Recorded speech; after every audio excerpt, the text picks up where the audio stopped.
പത്തനംതിട്ട നാരങ്ങാനത്ത് 8 ദിവസമായ അവശനിലയിലായ ഗർഭിണി പശുവിനെ ഏറ്റെടുക്കാൻ ഒടുവിൽ ഒരു മൃഗസ്നേഹി എത്തി.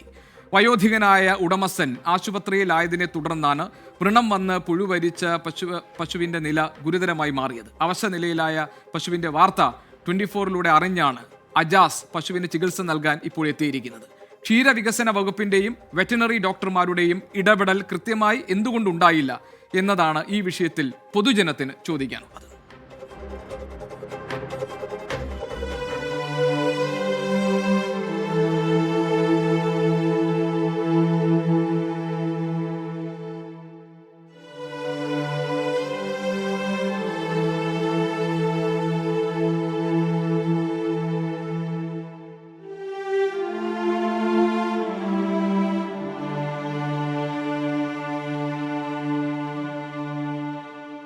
എനിക്ക് പുറകിലുള്ള ഈ തൊഴുത്തിൽ ഒരു മിണ്ടാപ്രാണി കിടന്ന് നരകിക്കാൻ തുടങ്ങിയിട്ട് ഏതാണ്ട് 8 ദിവസം പിന്നിടുകയാണ്.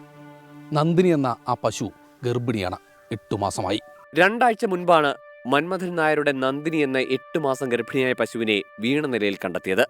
പിന്നീട് പക്ഷേ 2 ദിവസം മുടന്തിയെങ്കിലും നടന്നു. ഇതിനിടയിൽ ഒറ്റയ്ക്ക് താമസിക്കുന്ന വയോധികനായ മന്മഥൻ നായർക്ക് ചികിത്സാർത്ഥം ആശുപത്രിയിലേക്ക് മാറേണ്ടി വന്നു. തിരികെ വരുമ്പോൾ കണ്ടത് പശു വീണു കിടക്കുന്നതാണ്. 3-ാമത്തെ ദിവസം കിടക്കാൻ നേരത്ത് കിടന്നു പിന്നീട് എഴുന്നേറ്റില്ല. പിന്നെ അന്നേരം തന്നെ ആദ്യത്തെ ദിവസം തന്നെ ഡോക്ടറെ കൊണ്ടുവന്ന് എല്ലാം നോക്കിച്ചു. ഡോക്ടർ ഇഞ്ചക്ഷൻ ചെയ്തിരുന്നു. അപ്പോൾ അവർ പറഞ്ഞു മുതുകിന് എന്തെങ്കിലും കുഴപ്പമുണ്ടോ എന്ന് ഇപ്പോൾ അറിയാൻ പറ്റിയില്ല, നീര് വല്ലതും വരുവാന്നേ നോക്കണം. അപ്പോൾ ഞാൻ കാലിന് ഇച്ചിരി നീരുണ്ടായിരുന്നു. അന്ന് തന്നെ ഞാൻ അതിന് കുഴമ്പൊക്കെ തേച്ചിട്ട് ചൂട് വെച്ചായിരുന്നു, അയ്യത്ത് വെച്ച് തന്നെ. ഡോക്ടറെ വിവരം അറിയിച്ചു. വന്ന് കുത്തിവെപ്പെടുത്തു പോയതല്ലാതെ മറ്റൊരു നടപടികളിലേക്കും കടന്നില്ല. വലിയ ഭാരമുള്ള പശുവിനെ ഒന്നും മറച്ചു കിടത്താൻ പോലും ആകാതായതോടെ ഒരു ഭാഗം വ്രണം വന്ന് പുഴുവരിച്ചു തുടങ്ങി.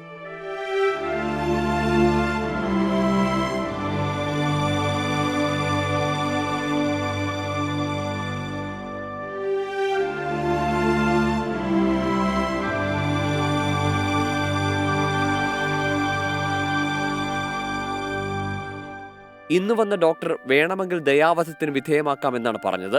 പക്ഷേ താൻ ഇതുവരെ പോറ്റി വളർത്തിയ പശുവിനെ കൊല്ലാൻ ഉടമയ്ക്ക് മനസ്സു വരുന്നില്ല.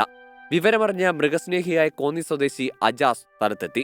നമുക്കിതിനെ ഇവിടുന്ന് മാറ്റി ഏതെങ്കിലും ഗോശാലകൾ ഒത്തിരി ഉള്ള സ്ഥലമാണ് നമ്മുടെ നാട്ടിൽ. എവിടെയെങ്കിലും സൗകര്യം ഉള്ളിടത്തോട്ട് മാറ്റുക എന്നുള്ളതാണ് ഏക വഴി. കാരണം നമ്മുടെ സൗകര്യങ്ങൾ വളരെ പരിമിതമാണ്.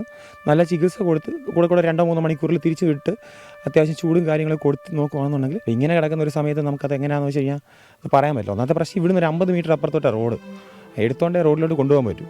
മുറിവുണക്കി കൃത്യമായ ചികിത്സ നൽകിയാൽ പശുവിനെയും കുഞ്ഞിനെയും രക്ഷിക്കാമെന്നാണ് അജാസിന്റെ പ്രതീക്ഷ. പക്ഷേ ആശുപത്രിയിൽ എത്തിക്കണമെങ്കിൽ മനുഷ്യർ ഒന്നായി അധ്വാനിക്കേണ്ടി വരും. മൃഗസ്നേഹികളുടെയും സുമനസ്സുകളുടെയും സഹായമാണ് പ്രതീക്ഷിക്കുന്നത്.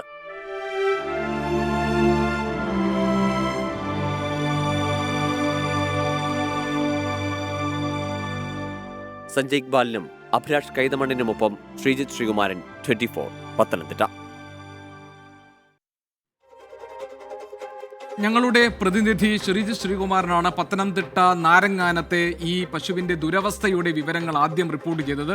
ഇപ്പോൾ അജാസ് എന്ന നല്ല മനസ്സുള്ള മനുഷ്യൻ രംഗത്ത് വന്നിരിക്കുന്നു. ഇനി എല്ലാവരും കൈകോർത്താൽ ഈ പശുവിനെ നമുക്ക് വീണ്ടും ജീവിതത്തിലേക്ക് തിരികെ കൊണ്ടുവരാൻ കഴിയും. ഈ ദയ അതല്ലെങ്കിൽ കരുണ എന്നൊക്കെ പറയുന്നത് സർവ്വജീവജാലങ്ങളോടും നമ്മൾ പുലർത്തേണ്ടുന്ന ഒന്നാണ്. അതിലൊരു ഉദാഹരണമാണ് ഇപ്പോൾ അജാസിലൂടെ നമ്മൾ കാണുന്നത്. അജാസിന് ഒറ്റയ്ക്ക് ഈ പ്രശ്നം പരിഹരിക്കാൻ കഴിയില്ല. അതിന് നല്ലവരായ സുമനസ്സുകളുടെ ഒരു കൂട്ടായ്മ തന്നെ വേണ്ടിവരും. ഇന്ന് വെറ്ററിനറി ഡോക്ടർ പറഞ്ഞതുപോലെ വേണമെങ്കിൽ ദയാവധത്തിന് ഇരയാക്കാം എന്ന് പറയുന്നതല്ല ഈ കാര്യങ്ങളിൽ പരിഹാരമായി ഉണ്ടാകേണ്ടത്. അത് അജാസിനെ പോലുള്ള ആളുകൾ പറഞ്ഞതുപോലെ ധാരാളം ഗോശാലകളുണ്ട്. ഇപ്പോൾ പശുവിനെ അവിടെ നിന്ന് കൊണ്ടുപോയി വേണ്ട ചികിത്സ നൽകി അതിനെ പരിചരിക്കുക എന്നതാണ് ഇപ്പോൾ ആവശ്യമായിട്ടുള്ളത്.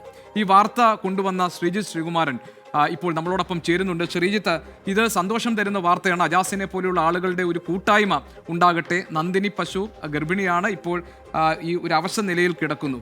അപ്പോൾ ഇനി ആരുടെയൊക്കെ സഹായം വേണമെന്നാണ് അജാസ് പറയുന്നത്? ഗോശാലകൾ ധാരാളമുണ്ട്, അവിടെ ഏതിലെങ്കിലും ഒന്നിലേക്ക് മാറ്റാം. പക്ഷേ ആളുകളുടെ ഒരു കൂട്ടായ്മ ആവശ്യമാണ് എന്നാണല്ലോ അജാസ് ആവശ്യപ്പെട്ടിരിക്കുന്നത്.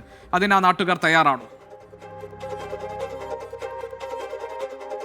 തീർച്ചയായും നാട്ടുകാർ ഒന്നടങ്കം ഇവിടെ എത്തിച്ചേരുന്ന ഒരു കാഴ്ചയാണ്. ഈ ദൃശ്യങ്ങൾ നമുക്ക് കാണാം. ഇവിടെ മുൻ പഞ്ചായത്ത് അംഗം രതീഷ് ഉണ്ട്, അങ്ങനെ കുറേ ആളുകൾ ഈ പ്രദേശത്തുണ്ട്. നമുക്ക് ആദ്യം ഈ ഡോക്ടേഴ്സിൻ്റെ ഒരു പ്രതികരണം. അവരിപ്പോൾ പെട്ടെന്ന് തന്നെ ഇവിടെ എത്തിയ ഡോക്ടേഴ്സ്, താങ്ക് യു ഡോക്ടർ, എന്നാലും പെട്ടെന്ന് തന്നെ തിരിച്ചെത്തി. ഡോക്ടർ അനിൽ അല്ലേ? ഡോക്ടർ എന്താണ് ഇപ്പോൾ കുഞ്ഞിന് ജീവനുണ്ടോ? കുഞ്ഞിനിപ്പോൾ ജീവനുണ്ട് ഇപ്പോഴത്തെ അവസ്ഥയിൽ. അപ്പം ഇപ്പോൾ തീരുമാനിച്ചിരിക്കുന്നത് ഇവിടുന്ന് അപ്പച്ചന് ഇതിനെ ചികിത്സിക്കാനുള്ളൊരു ബുദ്ധിമുട്ടുള്ളത് കൊണ്ട് അടുത്തുള്ളൊരു ഗോശാലയിലോട്ട് മാറ്റാനാണ്. അവിടെ എന്താണ് കണ്ടീഷൻ ഡോക്ടർ? ഇപ്പം തീർച്ചയായും ഒരു ആദ്യം ദിവസം തൊട്ടൊരു ചെറിയ കോമ ഒരു സ്റ്റേജിലാണ്. നമുക്ക് പരമാവധി പ്രതീക്ഷയോടുകൂടി മുന്നോട്ട് പോയി നോക്കാം എങ്ങനെ ഉണ്ടാവും എന്നുള്ളത്. ഇപ്പം നമുക്കൊരു ഉറപ്പ് പറയാനാവാത്ത സ്ഥിതിയാണ്. എങ്കിലും നമുക്ക് പരമാവധി സേവനം മൃഗസംരക്ഷണ വകുപ്പിൻ്റെ ഭാഗത്തുനിന്നും തീർച്ചയായും ഉണ്ടാവുന്നതായിരിക്കും. തീർച്ചയായും രതീഷേട്ടാ, ഇപ്പോൾ നമ്മളിവിടെ വന്നപ്പോൾ കാണുന്ന കാഴ്ച അല്ല ഇപ്പോൾ ഉള്ളത്. കുറേ മനുഷ്യർ ഒപ്പം ചേർന്ന്, വാർത്ത വന്നു ഒക്കെ ഒപ്പം ചേർന്ന്. എന്താണ് പറയുക? വളരെ സന്തോഷം. കാരണം എന്ന് പറഞ്ഞാൽ ഈ ഒരു പശുവിൻ്റെ അവസ്ഥ നിങ്ങൾ രാവിലെ 24-ലൂടെ ബ്രേക്ക് ചെയ്ത സമയത്ത് അത് കാണുകയും അജാസിനെ പോണക്ക് ഒരാൾ, ഒരു മനുഷ്യസ്നേഹി, ഒരു മൃഗസ്നേഹി അദ്ദേഹം ഇവിടെ എത്തുകയും, കാരണം ഇങ്ങനത്തെ സാഹചര്യങ്ങളിൽ ഒരാൾ ഓടിയെത്തുകയും അതിനെ പരിപാലിക്കാനുള്ള ഒരു അവസ്ഥയിലേക്ക് കാര്യങ്ങൾ നീങ്ങുകയും ചെയ്ത് വളരെയധികം സന്തോഷം. നമ്മുടെ ഇവിടെ എല്ലാവരും എത്തിച്ചേർന്നിട്ടുണ്ട്. നമ്മുടെ ഇവിടുത്തെ പരിസരവാസികളെല്ലാം ഉണ്ട്. നമ്മളെല്ലാ സഹായങ്ങളും ചെയ്തു കൊടുക്കും. ഇതിനെ അമ്മയെയും കുഞ്ഞിനെയും ഇപ്പോൾ ഡോക്ടർ പരിശോധിച്ചിട്ട് പറഞ്ഞത് കുഞ്ഞ് 6 മാസം വളർച്ച എത്തിയെന്നാണ് പറഞ്ഞത്. കുഞ്ഞ് പൂർണ്ണ ആരോഗ്യവാനായിട്ടിരിക്കുന്നു എന്നാണ് ഇപ്പം അവർ ഒരു ഇത് ചെയ്ത് നോക്കിയിട്ട് പറഞ്ഞത്. കോന്നിയിലേക്കല്ലേ മാറ്റുന്നത് ഇപ്പോൾ? അതെ, കോന്നിയിലേക്കാണ്. അജാസ് ഇവിടെ ഉണ്ട്. അജാസെ കോന്നിയിലേക്ക് മാറ്റാനാണ് ഇപ്പോൾ. നമ്മൾ കോന്നി നമ്മുടെ ഒരു സുഹൃത്തിൻ്റെ ഒരു ഗോശാലയുണ്ട്. 14 പശുക്കൾ മാത്രമേ ഉള്ളൂ. അതിൻ്റെ അടുത്തോട്ട് ഒരു സൗകര്യം ഒതുക്കി. സന്തോഷം. എന്തായാലും സന്തോഷം, ഒരുപാട് സന്തോഷം. എന്തായാലും എനിക്ക് പൂർണ്ണമായി സന്തോഷമായിട്ടില്ല. കുഞ്ഞും അമ്മയും സന്തോഷമായി. രണ്ടും രണ്ടായാൽ മാത്രമേ നമുക്ക് കൂടുതൽ സന്തോഷിക്കാൻ കഴിയുള്ളൂ. ഏതായാലും ഈ വാർത്ത നമ്മൾ കൊണ്ടുവന്നത് കൊണ്ടാണ് ഇപ്പോൾ ഇങ്ങനെ ഒരു ഇടപെടൽ ഉണ്ടായിരിക്കുന്നത്. അജാസിന് ധാരാളം ആളുകൾ അഭിനന്ദനം അറിയിച്ചിട്ടുണ്ട്. ഈ പശുവിനെ ഏറ്റെടുക്കാൻ വേണ്ടി അജാസ് കാണിച്ച ഒരു നല്ല മനസ്സിനുള്ള നന്ദി അറിയിക്കുന്നുണ്ട് ധാരാളം ആളുകൾ. അതുപോലെ തന്നെ മന്മഥൻ നായർ വളരെ സ്നേഹത്തോടു കൂടി പോറ്റി വളർത്തിയതാണ് ഈ നന്ദിനി എന്ന പശു. അതുകൊണ്ട് തന്നെ മരണത്തിന് വിട്ടുകൊടുക്കാൻ മന്മഥൻ നായർ തയ്യാറല്ല. ഇപ്പോൾ ഡോക്ടേഴ്സ് എത്തിയിട്ടുണ്ട്. കുഞ്ഞിന് ജീവനുണ്ട്, പ്രശ്നങ്ങളില്ല. ഒരു കോമ സ്റ്റേജിലാണ് ഇപ്പോൾ പശു നന്ദിനി കിടക്കുന്നത്. പക്ഷേ രക്ഷപ്പെടുത്തിയെടുക്കാൻ കഴിയും എന്ന വിശ്വാസമാണുള്ളത്. ആ പശുവിനെ ഏറ്റെടുത്ത ആളിന് അഭിനന്ദനങ്ങൾ എന്ന് പറയുന്നു പല ആളുകളും. നന്ദിനി പശു ആകെ അവശയായി. ശ്രീജിത്ത് ശ്രീകുമാരന് ഈ വാർത്ത റിപ്പോർട്ട് ചെയ്തതിന് അഭിനന്ദനം അറിയിക്കുന്നുണ്ട് പലരും. നൗഫൽ പറയുന്നു ദയാവധം ഒരു പരിഹാരമല്ല. ശരിയാണ് നൗഫൽ. ആമിന പറയുന്നു ശ്രീജിത്ത് ബ്രോ റിപ്പോർട്ടിന് ബിഗ് സല്യൂട്ട്. സുജാത പറയുന്നു അതെ, എല്ലാ പ്രാണനും വിലയുണ്ട്, അജാസിന് അഭിനന്ദനങ്ങൾ എന്നതാണ്. കേരളത്തിൽ ഇത്തരത്തിലുള്ള നല്ല മനസ്സുള്ള ആളുകൾ രംഗത്ത് വരുന്നു എന്നത് സന്തോഷം തരുന്ന കാര്യവുമാണ് ഈ ഘട്ടത്തിൽ.